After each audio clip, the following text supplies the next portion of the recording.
এই তো মনে হয় সেদিনই হলো আমার ছেলে, তারও 2 বছর হয়ে গেছে। বয়স কি, এই তো ক্ষণিকের 2 বছর চলে গেল।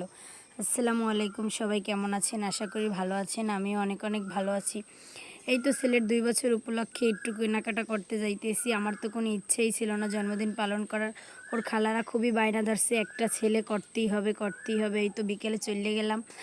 আমার 2 বোনও গেছিলো সাথে, বোনের জামাই। ওই প্রথমেই যে কেকের দোকানে একটা কেক অর্ডার দিলাম, তারপর চলে গেলাম ফুচকা খাইতে। পিরিজপুর গেলেই তো ইব্রাহিম ভাইয়ের ফুচকা না খাইলেই নয়। তারপর ফুচকা খাইতে গেলাম, মজা করে ফুচকা খাইলাম। এই জায়গার ফুচকা কে কে খাইছেন পিরিজপুরের মধ্যে অবশ্যই বলবেন। আমার কাছে তো এইখানের ফুচকা অনেক অনেক মজা লাগে। এই তো ফুচকা খাইয়ে শেষ করে তারপর একটু কেনাকাটা করে চলে আসলাম। শুক্রবার গেছি, যেহেতু পিরিজপুর সব বন্ধ থাকে, এটা জানতাম না। যাইয়ে তো একেবারে দেখি সব বন্ধ। আবার পারে আর চললে এসে সব কেনাকাটা করলাম একটু একটু করে। এই তো বাড়ি আইলাম, 2-3টা কাপড় চোপড় কিনলাম, তারপর চকলেট, আইসক্রিম, যা যা ছেলে পছন্দ করে আর কি সব কিছুই কিনে নিলাম। পোলা আইসি পর তো খুবই খুশি বেলুন দেখে। ছেলে তো আমার বেলুন অনেক অনেক পছন্দ করে। এই তো বেলুন দেখে ছেলে অনেক অনেক খুশি হয়েছে। তারপর জোর করে জামা কাপড়টা একটু পরাইছি কেকটা কাটার জন্য। এ তো বেলুন নিয়ে খুবই আনন্দ করে। কার কার বাচ্চা কাছে এরকম বেলুন দেখলে খুবই আনন্দ করে।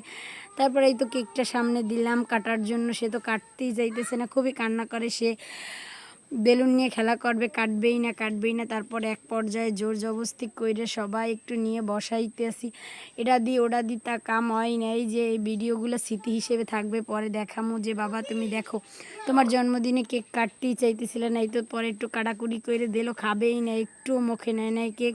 কার কার বাচ্চারা এরকম করে অবশ্যই বলবেন।